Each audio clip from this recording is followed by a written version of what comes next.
been active since before or 3. Hello folks, hello. Ashmaker really didn't know much more than that. She was supposed to be. She was apparently not a superhuman of any sort. She was strictly human and had eliminated many powerful individuals, including superhumans, who were much stronger than Ashmaker.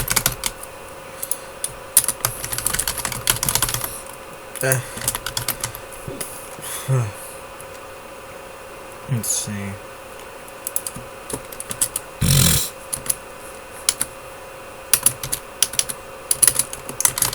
Group. Let's see.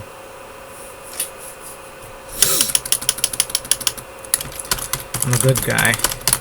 Ashmaker told his comrades.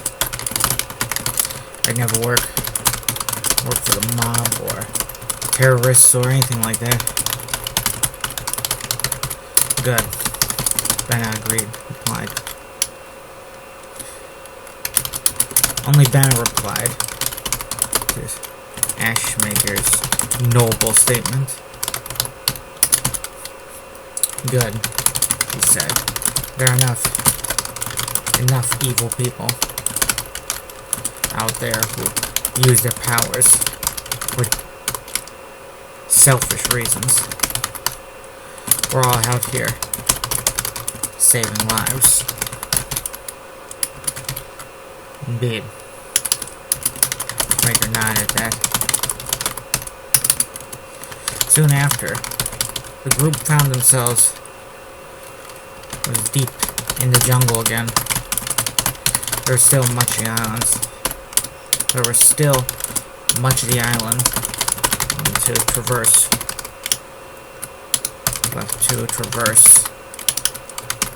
They were held up by the sound of Jade Trope talking and cheering and splashing. They were bathing in some pond. Some little pond in a clearing out the jungle. Benna and Ashmaker were assigned to check it out, while the rest hung back and watched the area.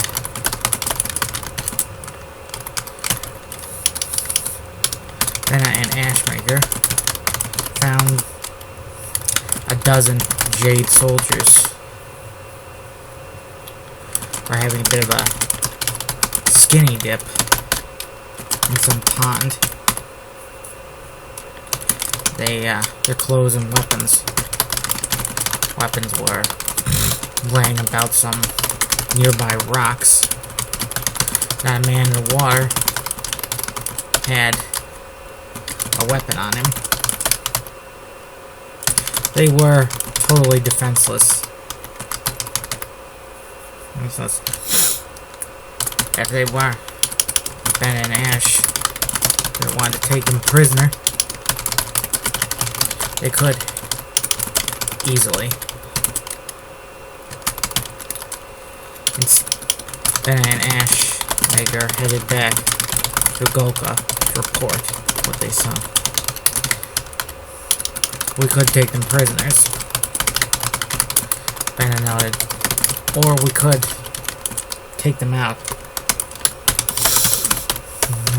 by electricity and attack with my electricity would kill them all in one shot. It seems disgusting to kill men like that. Golka replied, but if they are, you better hurry. We're here to clear out island. Garabay added.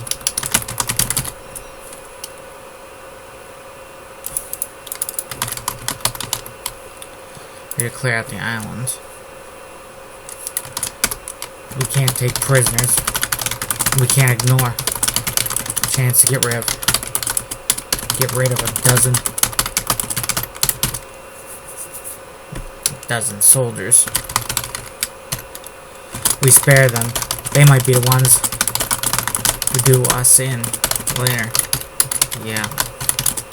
Goka. Fine.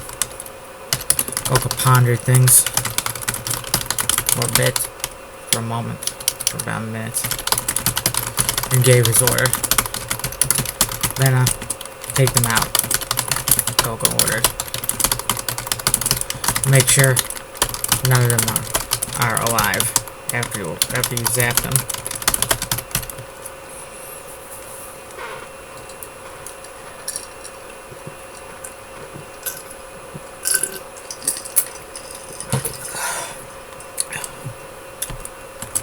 Ashmaker, provide cover. Cover for her. Yes, sir. Benna and Ashmaker both apply. Fine. Feels like I've said Benna and Ashmaker about 20 times since starting this session. Maker was kind of surprised that Benna could do something so ruthless.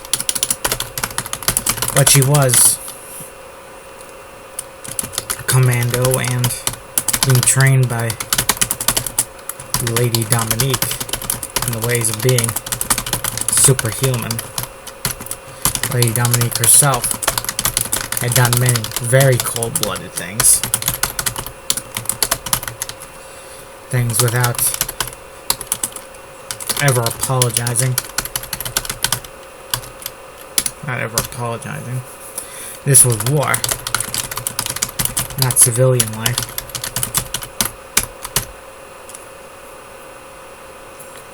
This was war, after all. And this was war. It was war. Wasn't like they were. And this was war, after all. This was war, after all.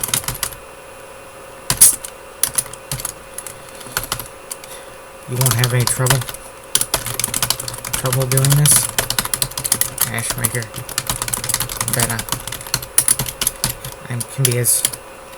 I may not look it, but I can be absolutely ruthless.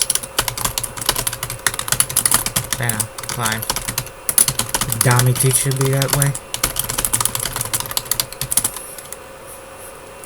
Ashmaker asked. For some reason, Now looked at him like he had insulted her. I was taught by a lot of people being like this. Replied. Besides, it's the Jade. Same people who killed these islanders. Being zapped to death is a quick and painless end. And that we probably don't deserve. It's a quick and painless end. Compared to how their victims suffered. Agreed. Baker said. But if you would rather me do it, I could kill them myself. What? Then I asked. By boiling them alive? Boil or broiling? I think I'm starting to get better at all this superhero kind of stuff. Seems like superheroes are the big things, you know?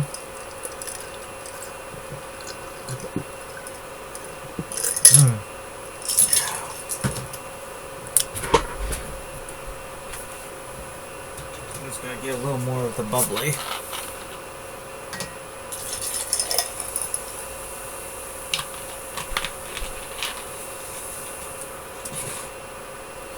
You should see this bottle of pop I got. It's huge. It's not a liter bottle, but, you know, I think if you lost this much blood, the equivalent of one of these bottles, I think you would probably be out for a week or so. How many liters of blood are in the human body? One or two? Two? Three? That's gotta be more than that. I'm pretty sure there's more than that in a male body, at least. Probably more blood the bigger the body, I'd assume. Let's see, by boiling him alive. It's the cruelest. Pretty cruel next to just zapping him. And made her suppose she was right. Yeah, she was right. Someone getting zapped by her. That was practically a death by natural causes. When she got someone, it was like they were struck by some bolt of lightning. He died on the spot. Rager had never seen Benna use her powers to take someone out without lethality. Out non-lethally.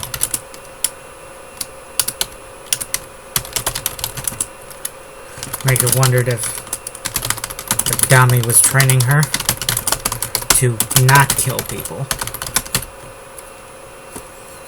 Training her in non-lethal combat.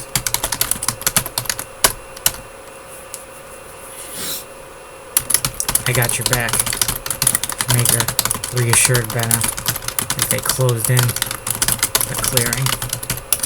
Benna didn't need to reveal herself in the open before attacking. She still got within 5 meters of the pond, about the clearing. They call it pound by accident.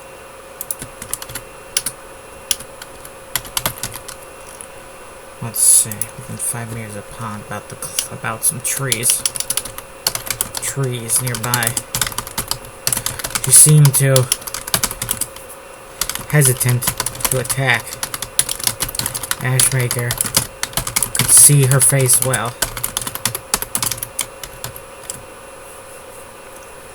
Wow, she seemed to be. She was studying those men in the water. Those dozen strong, naked young men. Mayer wondered if she was. Wondered what parts of them she was studying in particular. Ashmaker pictured Benna stepping out while those men were distracted, putting a finger in the water, bending down the water's edge, and putting a finger into the water. Then she'd send a great jolt of electricity through the water to kill those men. Benna didn't do anything that flashy. Instead, she just generated a great blue blast of electricity. Saved from one hand. It shot out from the tree line in an angular fashion. Behind some trees. Let's say some tree line in angular fashion.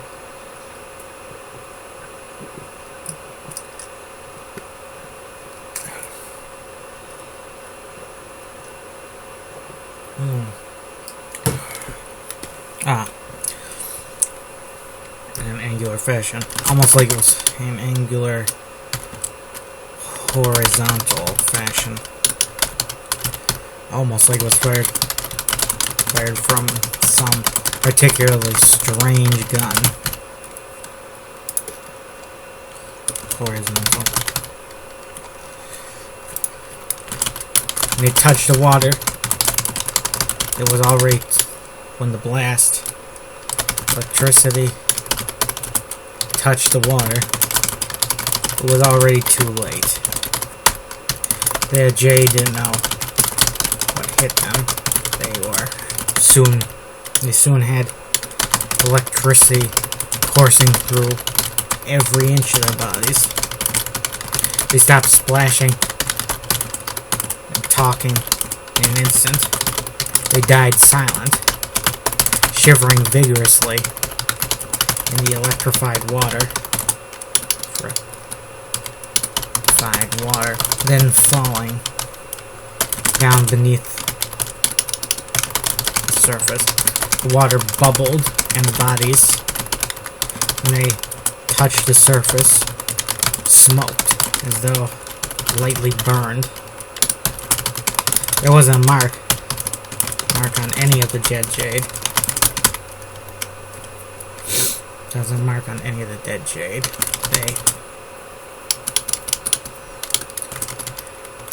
They were motionless as store mannequins.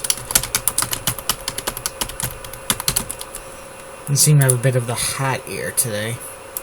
Some problem I have, like my ears get overheated. The inside, it feels like someone's breathing hot steam around inside my head. It's unpleasant. Not enough of a distraction, though, to stop me from writing. There. Dozen dead enemies of the world. Benna said simply. She walked out into the open. Ashmaker joined her and inspected the corpses. The dozen men were dead as you could get. Strangely, not one of them with their eyes open. All died with sleeping expressions on their faces.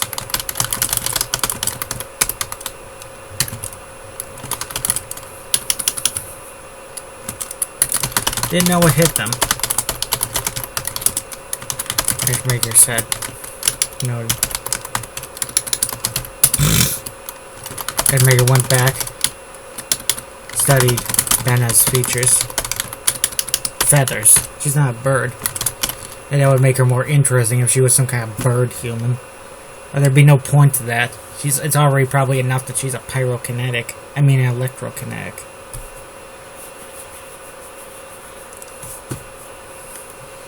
I guess you could make her more interesting with a different occupation, like an electrokinetic scientist.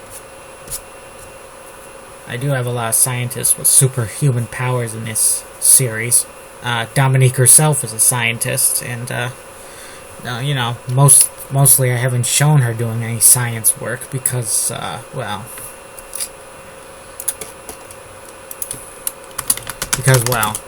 that's, this is mostly about her doing war kind of stuff. Someday I'd like to write a story that's just her in civilian time, you know, just lazing about, you know, working in the lab, trying on funny hats at the local department store, that kind of stuff. Should probably put more of that in these stories. I wouldn't consider that stuff filler. I would consider that stuff like, you know, neat civilian stuff, right? It'd be character development, I guess. That's the word I'm looking for. Let's see. I mean, as is, if we just show them in their if we just show them at work, it's almost like an Inspector Columbo kind of thing. They never show the personal lives of the people. In personal lives, people are interested in such things. They didn't look uneasy in the slightest. She seemed as cold as a hitman right after the kill. Or maybe a hitman would be smirking after the kill, thinking of what he was going to spend his money on. That well-earned money on.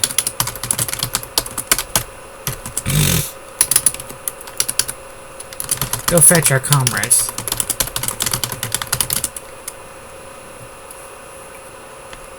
Benna said, we got all these clean uniforms. Maybe we can put them to use. Okay, Ashmaker replied. Ashmaker brought the comrades forward. They all took turns gawking at Benna's work. Dominique, in particular, knelt down right by the corpses. And Ashmaker imagined she regarded them with an odd intensity under her mask. Perhaps she was proud of her students' work. We can use these uniforms, these disguises, Benna said. A shame none of us are Jade. Jade.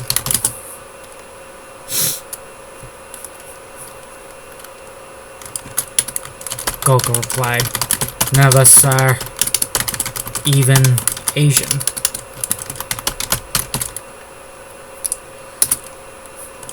Schmager recalled how Ben thought of how the Jade looked different from all the other Asian races. A Jade with his green gray skin and gold-hued eyes couldn't pretend to be. His gray skin and gold-hued eyes couldn't pretend to be Japanese or Wulian. I feel a bit lame using the real name here and then a fake name right afterwards, like I can't remember. I'll change Japanese to the proper name afterwards. After the right novel's done. Because, you know, if you add it in one at a time, instead of just doing a replace all, that's going to take for fucking ever. Also, you gotta be careful when using replace all, because you might end up replacing a word you don't want to be replaced. Like if you create a different word for merc, as in mercenary, you might accidentally mess up the words merciless, mercy, merchant. Those words, you know. It's annoying. If every word was a little bit different, if no word had other words in it, well, I guess those would be I guess that would be a very different language than what we have now, because, you know, only so many different ways to write a word in English. This whole section of this book was spur of the moment, by the way. I didn't plan on doing a flashback to the incident in the Pacific, but, you know, why not, right? Nice change of pace from being stuck in that Die Hard situation elsewhere. Pretty hard to write a long Die Hard kind of book with one location. Unless it's a very big location, you know? Like a whole military base, or if you have multiple locations all under siege by bad guys at once, like I did in one story. And, you know, a skyscraper is a good place, because even though it's one location, could theoretically have, like, different place each time, each chapter, you know? I mean, in Die Hard, I don't remember them ever revisiting the same location after they already been through there, you know? And they probably wouldn't have to, except for some specific locations, like where they had all the hostages and whatnot, and the roof, too. The roof was used several times, I think. Let's see. Die Hard's a very good film. I wonder if the director is still alive. Maybe he could do one of my stuff. I mean, if he felt like it.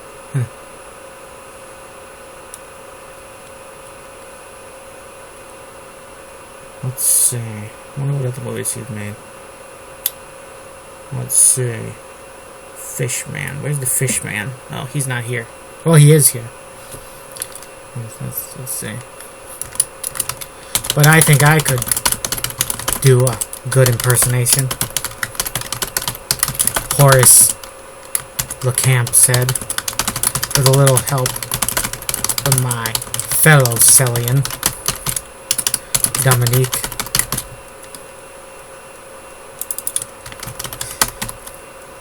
I sometimes like to call her Dominique the Selgorian. Kind of like that, I don't know. Like the bad guy from Ghostbusters too. They call it the Carpathian.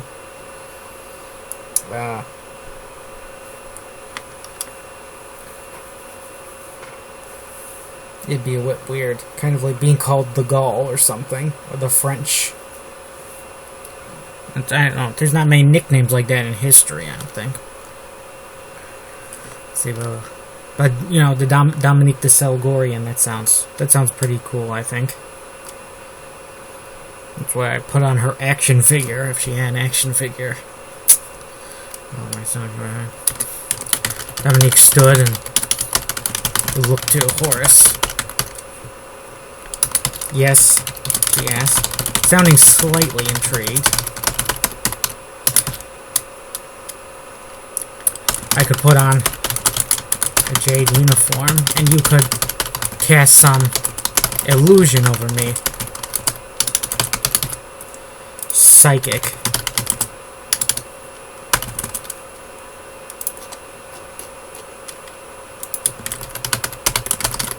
Illusion over me. Horace said. Wish his hot ear would go away.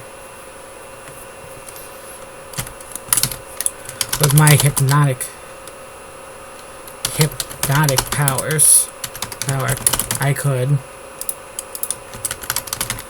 I could do the rest. Get inside the facility and tell you what's in there before the attack. I could do a lot of damage. And then, a shame you don't have any more physical abilities. These Gara Bay noted Terra Ella Bay. Yeah. Besides the hypnosis, you're an ordinary man. I could conquer the world with just my hypnosis. Horace then boasted, sounding almost villainous. Villainous then. Whatever powers I don't have,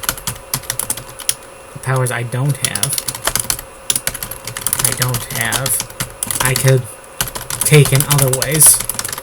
By ensnarling people like yourself, Garabay. I see what you mean, Garabay admitted. Let's see.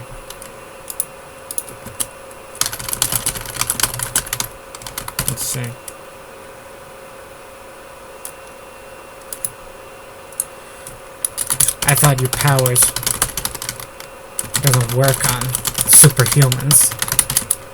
Ashmaker added.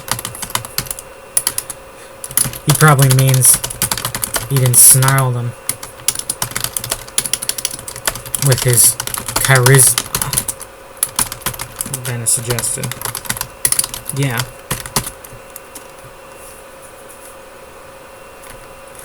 Ashmaker replied, agreed. I wondered if maybe Horace Secret could control superhumans. It's just that he kept that ability to himself. Maybe he just kept that. He just kept that ability to himself. Be a good story, like someone, a powerful superhuman secretly controlled by a hypnotist. Yeah, that's the word. Okay.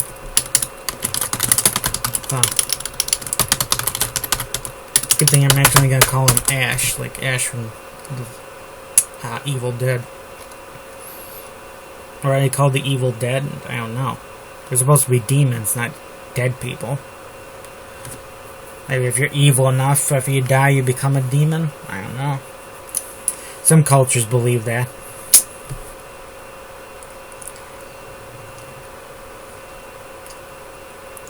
I mean, there are people who believe angels are supposed to be like people who died. Demons, I guess, could be the same. See you later, folks. Have a nice day.